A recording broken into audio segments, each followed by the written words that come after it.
सरपंच मंगेश साबळे बोलतोय। पण आज या ठिकाणी जिल्हा परिषद कार्यालय छत्रपती संभाजीनगर या ठिकाणी मी सरपंच म्हणून आलेलो नाही, तर माझ्या गावातल्या महिलांचा आवाज म्हणून या ठिकाणी आलेलो आहे। माझ्या गावातील महिला आहेत, त्यांना 2-2 किलोमीटर पाणी डोक्यावर आणावं लागतं, प्यायला पाणी नाही। सुरुवातीला शुद्ध पाणी नव्हतं म्हणून आडात बसून आंदोलन केलं, त्या महिलांनी मला मतदान दिलं आणि मी सरपंच झालो। आणि आज 2 वर्ष जवळपास होतोय।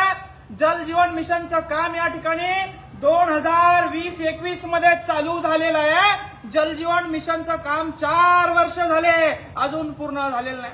त्या छड्या आणल्या, पैप आणले, रोडमध्ये दाबून टाकले, ते पैप सडायला आले, मात्र जल जीवन मिशनचं काम अजून पूर्ण झालेलं नाही।